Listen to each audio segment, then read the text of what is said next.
नमस्कार, आप देख रहे हैं न्यू इंडिया लाइव और आपके साथ मैं हूं सलोनी शिवा। नजर डालेंगे आज के हम खबरों पर। खालिस्तानी आतंकी हरदीप सिंह निज्जर की हत्या के मामले में भारत और कनाडा के बीच तनातनी लगातार जारी है। इस बीच भारत के ताबड़तोड़ एक्शन से खालिस्तानियों में खलबली मच गई है। नेशनल इन्वेस्टिगेटिंग एजेंसी यानी NIA ने विदेश में बैठकर भारत के माहौल को खराब करने वाले गैंगस्टरों और आतंकियों पर शिकंजा कसना शुरू कर दिया है। NIA ने पंजाब समेत 6 राज्यों की पुलिस से उन सभी गैंगस्टरों और आतंकियों का डेटा मांगा है जो जाली पासपोर्ट और फर्जी दस्तावेजों के सहारे इंग्लैंड, अमेरिका और कनाडा में छिपे हुए हैं। NIA ने विदेशों में गए और राजनीतिक शरण लेने की आड़ में अमेरिका, कनाडा समेत यूरोप के देशों में भाग चुके और वहीं से ऑपरेट कर रहे खालिस्तानी आतंकियों और गैंगस्टरों पर शिकंजा कसना शुरू कर दिया है। पंजाब के अलावा हरियाणा, दिल्ली, उत्तर प्रदेश, राजस्थान और मध्य प्रदेश समेत कुल 6 राज्यों की पुलिस से भी डेटा मांगा गया है। इन गैंगस्टरों और खालिस्तान समर्थक आतंकियों को फर्जी दस्तावेज मुहैया करवाने वाले और फर्जी पासपोर्ट बनाने वाले लोगों के बारे में भी जानकारी मांगी गई है।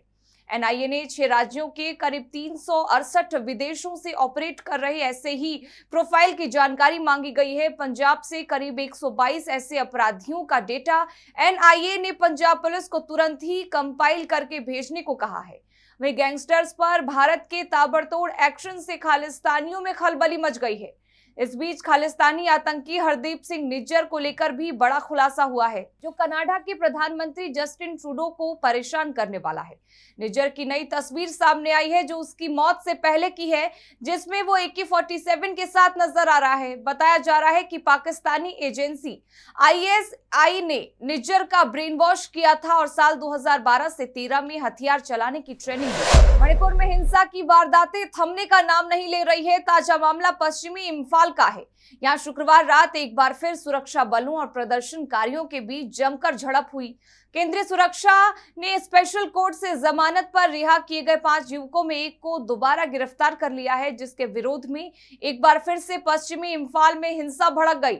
अधिकारियों के मुताबिक गिरफ्तार किए गए 4 युवकों को जमानत मिलने के बाद वापस उनके परिवार को सौंप दिया, लेकिन केंद्रीय सुरक्षा बलों ने प्रतिबंधित पीपुल्स लिबरेशन आर्मी के पूर्व कैडर मोईरांगथम के आनंद को दोबारा गिरफ्तार कर लिया। इसके साथ ही उन्होंने बताया कि गिरफ्तार किए गए आनंद की स्थिति के बारे में फिलहाल कोई आधिकारिक पुष्टि नहीं हुई है। जानकारी मिलने के बाद आनंद की पत्नी इम्फाल पुलिस स्टेशन पहुंची। वहां उसने बताया कि पुलिस ने उसे जानकारी दी कि उसके पति आनंद को 10 साल पुराने केस में गिरफ्तार किया गया है। वहीं रिहा किए गए युवकों में से एक एल माइकल ने मीडिया से बात करते हुए बताया कि हमने से 4 को जेल से रिहा कर दिया गया था, लेकिन कुछ अधिकारियों ने आनंद को भगा दिया था। माइकल ने कहा कि आखिरी बार उन लोगों ने आनंद को तभी देखा था। इस बीच आनंद की दोबारा गिरफ्तारी से नाराज लोग सड़कों पर उतर आए हैं। प्रदर्शनकारियों ने पश्चिम इम्फाल जिले के क्वाकीथेल स्टेज, सिंगजामेई और उरीपोक में सरकार और पुलिस के खिलाफ बीच सड़क पर टायर जलाए। हालात बिगड़ते देख प्रदर्शनकारियों को तीतर बितर करने के लिए RAF कर्मियों सहित सुरक्षा बलों ने आंसू गैस के गोले दागे। आपको बता दें कि शुक्रवार को इम्फाल की विशेष अदालत ने 5 युवकों को रिहा किया था। रिहाई से पहले युवकों से 50,000 का PR बॉन्ड भी भरवाया गया था। इससे पहले 16 सितंबर को इम्फाल पूर्वी जिले के कोगंबा में पुलिस ने 4 लोगों के साथ ही आनंद को गिरफ्तार किया था। गिरफ्तार युवकों के पास से पुलिस ने 78 राउंड गोला बारूद के साथ एक इंसास राइफल भी बरामद की। रामनगरी अयोध्या में आने वाले श्रद्धालु अब वैक्स म्यूजियम में रामायण के पात्रों को सजीव चित्रण के रूप में देख सकेंगे। रामनगरी में बहुत जल्द वैक्स म्यूजियम बनाया जाएगा। इसको लेकर शनिवार को भूमि पूजन किया गया। वहीं दूसरी ओर अयोध्या में श्री राम लला के मंदिर का निर्माण का कार्य तेजी से चल रहा है। इसके साथ ही अब अयोध्या में रामायण वैक्स म्यूजियम का निर्माण कार्य शुरू होने जा रहा है। वैक्स म्यूजियम का निर्माण कार्य केरल के आर्टिस्ट सुनील कंडरेलू द्वारा किया जाएगा। 6 महीने बाद निर्माण कार्य शुरू किया जाएगा। शनिवार को नगर निगम महापौर महंत गिरीश त्रिपाठी की अध्यक्षता में भूमि पूजन का कार्यक्रम किया गया। इस मौके पर मुख्य अतिथि के रूप में सांसद लल्लू सिंह और कमिश्नर गौरव दयाल, DM नीतीश कुमार, नगर आयुक्त विशाल सिंह शामिल हुए। बता दें कि अयोध्या धाम के परिक्रमा मार्ग स्थित एसटीपी के बगल में रामायण वैक्स म्यूजियम खोला जा रहा है। इस दौरान आर्टिस्ट सुनील कड़ेलू ने बताया कि मोम के पुतले से स्टैचू बनाए जाते हैं। हमारा पहला म्यूजियम त्रिवेंद्रम, दूसरा लोनावाला महाराष्ट्र और तीसरा गोवा में वैक्स म्यूजियम और चौथा अयोध्या में बनना जा रहा है। साथ ही उन्होंने कहा कि नगर निगम से 2.5 एकड़ जमीन लीज पर ली है, जिसकी एग्रीमेंट 20 साल की है। नगर निगम में एक एप्लीकेशन डाला था। इस तरह के प्रोजेक्ट को लॉन्च करने के लिए हमारी डिमांड को नगर निगम प्रशासन ने माना और हमको यहां पर म्यूजियम डालने के लिए परमिशन दी। कड़ेलू ने कहा कि इस म्यूजियम में रामायण पर आधारित सभी कलाकृतियां रहेंगी। इस म्यूजियम का नाम रामायण वैक्स म्यूजियम होगा। म्यूजियम में रामायण पर आधारित सभी कलाकृतियां रहेंगी। उन्होंने कहा कि रामायण वैक्स म्यूजियम में जो भी कलाकृतियां होंगी वह मोम से बनी हुई होंगी, एकदम ओरिजिनल स्टैचू की तरह दिखाई देंगी। ये सभी कलाकृतियां रामायण पर आधारित थीम पर होंगी। रामायण वैक्स म्यूजियम को 45 मॉडल से शुरू किया जाएगा। 2 साल के अंदर इसे 100 मॉडल तक तैयार कर लिया जाएगा। इस म्यूजियम की एंट्री फीस भी होगी। टिकट लेने के बाद 2 घंटे तक इस म्यूजियम में लोग घूम सकेंगे। इस म्यूजियम की सिक्योरिटी भी टाइट रहेगी। यह पूरा रामायण वैक्स म्यूजियम कैमरा से लैस है। दिल्ली सरकार राजधानी के बॉर्डर इलाकों में रहने वाले तक वाहन संपर्क की व्यवस्था को दुरुस्त करने की बड़ी योजना पर काम कर रही है। केजरीवाल सरकार ने इसके लिए एक ऐसी वाहन संपर्क व्यवस्था को लागू करने का फैसला किया है जिससे लोगों को बेहतर सुविधा हासिल हो सके और पर्यावरण को भी कोई नुकसान न हो। दिल्ली सरकार का मानना है कि व्यवस्था ऐसी होनी चाहिए जिसका बोझ लोगों की जेब पर भी ज्यादा न पड़े। सरकार राष्ट्रीय राजधानी क्षेत्र के आखिरी छोर तक संपर्क करने के लिए हाई स्पीड ई स्कूटर, लो स्पीड ई स्कूटर और ई साइकिल की तैनाती करने की योजना बना रही है। दिल्ली सरकार के परिवहन मंत्री कैलाश गहलोत ने कहा कि मुझे दिल्ली में लास्ट माइल कनेक्टिविटी को बढ़ाने के हमारे मिशन में इस कदम की घोषणा करते हुए खुशी हो रही है। उन्होंने आगे कहा कि मुख्यमंत्री अरविंद केजरीवाल के दूरदर्शी नेतृत्व में दिल्ली सरकार ने द्वारका सब सिटी में सार्वजनिक ई स्कूटर शेयरिंग सिस्टम और सार्वजनिक ई साइकिल शेयरिंग सिस्टम शुरू करने के लिए बिड आमंत्रित किया है। परिवहन मंत्री कैलाश गहलोत के मुताबिक यह व्यवस्था बेहद किफायती और पर्यावरण अनुकूल है। उन्होंने कहा कि इस प्रोजेक्ट के तहत 3 चरणों में द्वारका सब सिटी में 90 स्थानों पर कुल 3000 इलेक्ट्रिक वाहनों की तैनाती की जाएगी। कैलाश गहलोत ने बताया कि पहले चरण में 1500 ई वाहन चलेंगे, जिनमें हाई स्पीड ई स्कूटर, लो स्पीड ई स्कूटर और ई साइकिल शामिल हैं। चरण 2 में अतिरिक्त 750 ई वाहन चलाए जाएंगे, जबकि चरण 3 में शेष 750 वाहन चलाए जाएंगे। दिल्ली सरकार के परिवहन मंत्री के मुताबिक पहले चरण के कार्यान्वयन की समय सीमा 6 महीने है, दूसरे चरण के लिए 4 महीने और तीसरे चरण के लिए 4 महीने। इस प्रोजेक्ट की अनुमानित लागत 18 करोड़ रुपए है। दिल्ली सरकार के परिवहन मंत्री का मानना है कि सार्वजनिक ई स्कूटर और ई साइकिल शेयरिंग सिस्टम की शुरुआत से द्वारका सब सिटी में सार्वजनिक परिवहन के उपयोग को बढ़ावा मिलेगा। उन्होंने कहा कि यह पहल दिल्ली के किनारे किनारे रहने वालों तक भी वाहन की पहुंच बढ़ाने के लिए मुख्यमंत्री अरविंद केजरीवाल की महत्वाकांक्षी योजना है। दिल्ली सरकार ने सिस्टम के लिए बोली लगाने वालों से जरूरी शर्तों को पूरा करने का निर्देश दिया है। सरकार ने कहा कि बिड करने के लिए बोली लगाने वालों को मूल उपकरण निर्माता, OIAM की अधिकृत डीलर या ई स्कूटर या ई साइकिल का फ्लीट एग्रीगेटर होना आवश्यक है। उन्हें निर्धारित सभी तकनीकी अपेक्षाओं को पूरा करना होगा और कम से कम 70 अंक प्राप्त करने हैं। बीजेपी सांसद रमेश बिधूड़ी की ओर से बीएसपी सांसद दानिश अली के खिलाफ अपशब्दों के इस्तेमाल का मामला भी ठंडा भी नहीं हुआ था कि अब हरियाणा कांग्रेस अध्यक्ष उदय भान चर्चा में आ गए हैं। उदय भान ने पीएम मोदी के साथ साथ हरियाणा के मुख्यमंत्री मनोहर लाल खट्टर के खिलाफ अशोभनीय टिप्पणी की है। हरियाणा कांग्रेस अध्यक्ष की ओर से यह टिप्पणी शनिवार को एक कार्यक्रम के दौरान की गई।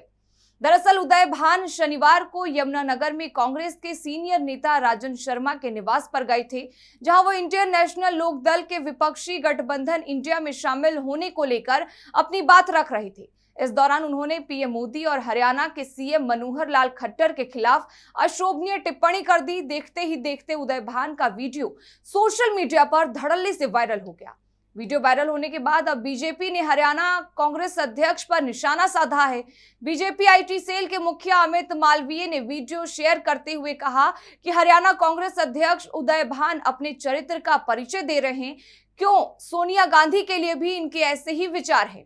एक बार फिर से यह साफ हो चुका है कि देश के प्रधानमंत्री के लिए ऐसी घृणित भाषा का प्रयोग करने के लिए कांग्रेस में लोगों को प्रोत्साहित किया जाता है। वहीं त्रिपुरा के पूर्व सीएम बिप्लब देब ने भी उदय भान का वीडियो ट्वीट कर कांग्रेस पर निशाना साधा है। पूर्व सीएम ने कहा कि हरियाणा कांग्रेस अध्यक्ष उदय भान की भारत के प्रधानमंत्री के लिए ऐसे शब्दों के प्रयोग से कांग्रेस की विकृत मानसिकता का पता चलता है। ये राहुल गांधी की मोहब्बत की दुकान है क्या? विपक्ष के किसी नेता इसकी निंदा की। कांग्रेस ने इनसे माफी मांगने को कहा। बता दें कि हाल फिलहाल में बीजेपी सांसद रमेश बिधूड़ी संसद के विशेष सत्र के दौरान गुरुवार को बीएसपी सांसद दानिश अली के खिलाफ अपशब्दों का इस्तेमाल करते हुए संसदीय मर्यादा की सारी सीमा लांघ गए। बिधूड़ी के बयान पर विपक्ष ने हंगामा खड़ा कर रखा है और उनको संसद से निलंबित करने की मांग पर अड़ा हुआ है। वहीं बीजेपी अध्यक्ष जेपी नड्डा ने बिधूड़ी को कारण बताओ नोटिस जारी किया और पूछा है कि उनके खिलाफ क्यों कार्रवाई नहीं की जाए। मुख्यमंत्री शिवराज सिंह चौहान ने रायसेन जिले के उदयपुरा में आयोजित कार्यक्रम में 5,839 करोड़ रुपए की लागत से बनने वाले चिनकी बौरास बराज संयुक्त परियोजना का भूमि पूजन किया। यही नहीं, चिनकी बौरास बराज संयुक्त परियोजना से लाभान्वित होने वाले उदयपुरा क्षेत्र के सभी 240 गांवों से महिलाओं द्वारा कार्यक्रम स्थल पर कलश भरकर लाए गए, जिनका मुख्यमंत्री द्वारा पूजन किया गया। इस मौके पर मुख्यमंत्री शिवराज ने कहा कि खेती के लिए पानी की जरूरत होती है। मैं इसी कोशिश में था कि ऐसी योजना बनाई जाए जिससे क्षेत्र की तस्वीर और किसानों की तकदीर दोनों बदल जाए। चिनकी बौरास बराज संयुक्त परियोजना यह काम करेगी, यह छोटी परियोजना नहीं है। उन्होंने कहा कि ये 5,839 करोड़ 32 लाख रुपए की परियोजना है। इसे रायसेन जिले के 240 गांवों की 1,77,000 एकड़ भूमि में सिंचाई होगी। नरसिंहपुर जिले के 152 गांवों में 97,000 एकड़ भूमि में सिंचाई होगी। नर्मदापुरम जिले के 60 गांवों में 52,000 एकड़ भूमि में सिंचाई होगी। सीएम ने कहा कि इससे कुल 3,26,000 एकड़ भूमि में सिंचाई होगी। सीएम शिवराज ने कहा कि क्षेत्र के विकास के लिए बचपन से पदयात्राएं, साइकिल यात्राएं, आंदोलन किए हैं। किसानों की खेती अगर संचित होगी तो हमारा उदयपुरा, बरेली, देवरी, नरसिंहपुर फसलों के उत्पादन में पंजाब, हरियाणा को पीछे छोड़ देगा। उन्होंने कहा कि नदी निचले स्थल पर और नहर ऊपर है तो पानी खेतों तक कैसे पहुंचे, यह बड़ी समस्या होती है। इसलिए नहर से अगर पानी सीधे खेतों तक नहीं जा सकता है तो पाइपलाइन बिछाकर मोटर से पानी खींचकर किसानों के खेतों तक पानी पहुंचाने के लिए ये योजना बनाई गई है। सीएम शिवराज ने लोगों से कहा कि आज यहां लगभग 6,000 करोड़ रुपए की लागत से विकास कार्यों का भूमि पूजन और लोकार्पण किया गया है। जितने विकास के काम हमारी सरकार ने किए हैं उतने किसी और सरकार ने नहीं किए। सीएम शिवराज ने कहा कि पहले यहां लोग बूंद बूंद के लिए तरसते थे। माताएं बहनें हैंडपंप और कुओं पर लाइन लगाकर पानी भरती थी। उन्होंने कहा कि हमने निश्चय किया कि माताओं और बहनों को परेशान नहीं होने देंगे। अब गांव में भी हर घर में टोटी खोलते हैं तो पानी आ जाता है।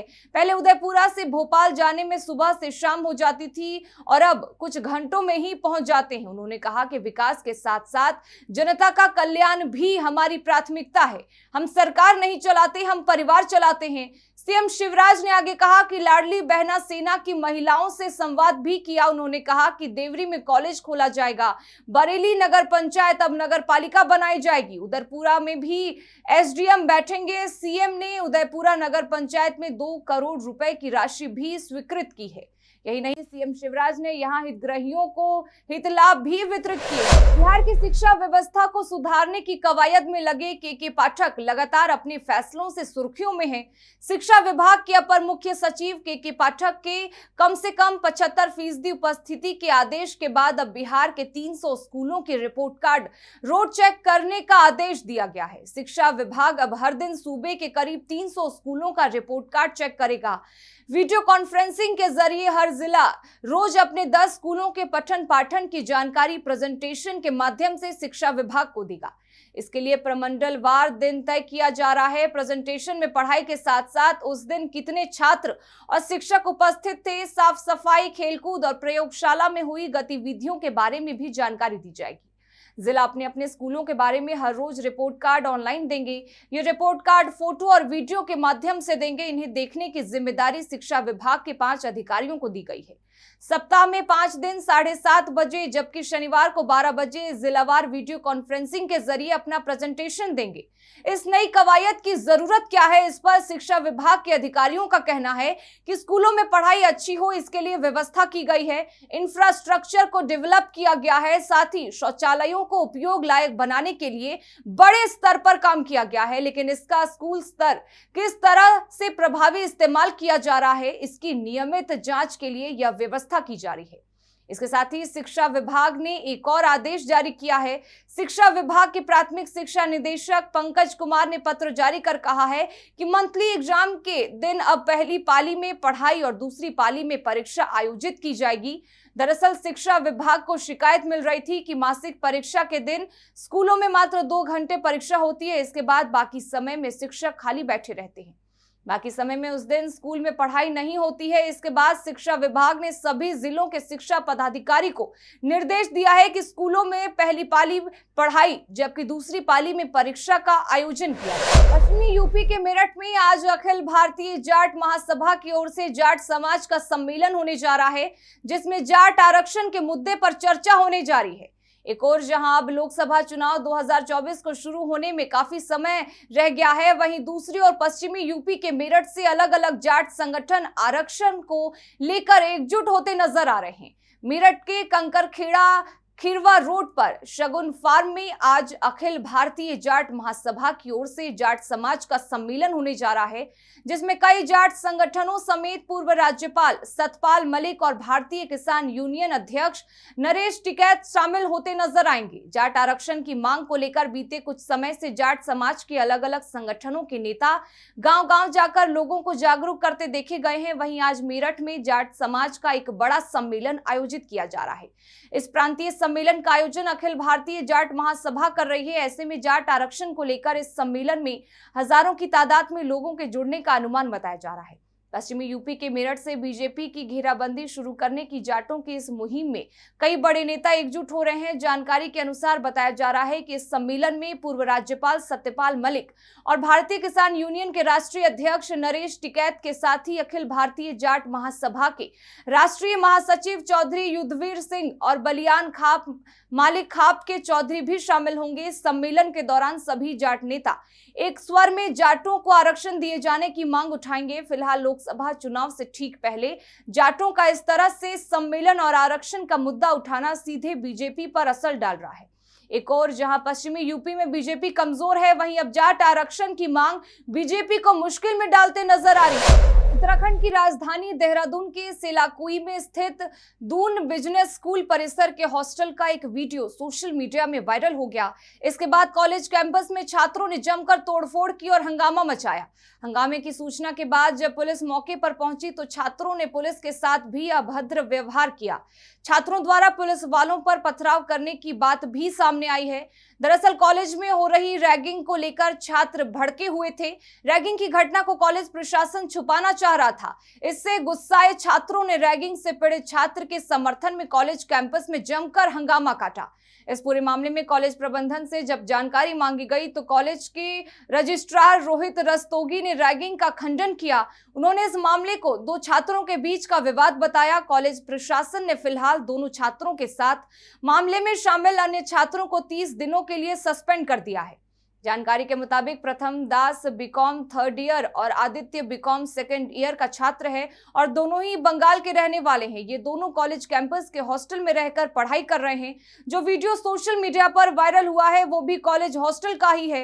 वहीं देर रात कॉलेज परिसर में हुए हंगामे और पुलिस पर पथराव की घटना को देखते हुए थानाध्यक्ष सेलाकुई मोहन सिंह की तरफ से हुड़दंगी छात्रों के खिलाफ मुकदमा दर्ज कर लिया गया है। सीसीटीवी की मदद से हंगामे में शामिल हुड़दंगी छात्रों की पहचान की जाए। मथुरा थाना हाईवे के इलाके नरहोली में एक पत्रकार पर उस समय हमला कर दिया गया जब वह स्मैक और गांजा बेच रही एक महिला की कवरेज कर रहा था।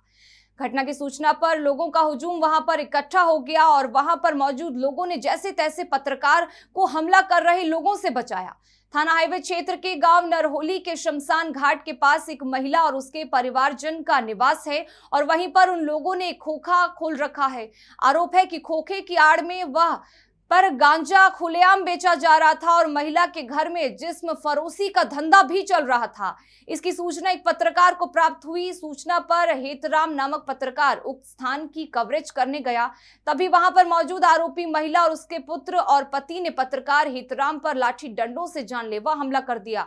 घटना की सूचना पर वहां पर लोगों का हुजूम इकट्ठा हो गया और स्थानीय लोगों ने जैसे तैसे पत्रकार को हमला कर रहे लोगों के चंगुल से छुड़ाया। पत्रकार ने भी जैसे तैसे अपनी जान उन लोगों से बचाई। घटना की सूचना पर उप निरीक्षक रिंकू कुमार मौके पर पहुंचे और घटना स्थल का जायजा लिया। पत्रकार हेतराम का आरोप है कि इस दौरान उनसे जाति सूचक शब्द भी कहे गए। फिलहाल पुलिस ने पीड़ित पत्रकार हेतराम को मेडिकल के लिए भेज दिया है और तहरीर के आधार पर मामले की विवेचना शुरू कर दी है। बताया जा रहा है कि आरोपी महिला अभी 2 साल पहले ही यहां पर रहने आई थी और जब से यहां पर रहने आई है तभी से उसने यहां पर अवैध गतिविधियों को अंजाम देना शुरू कर दिया। फिलहाल इसी के साथ इस बुलेटिन में बस इतना ही, लेकिन तमाम खबरों के लिए बने रहें हमारे साथ और देखते रहें न्यू इंडिया लाइव।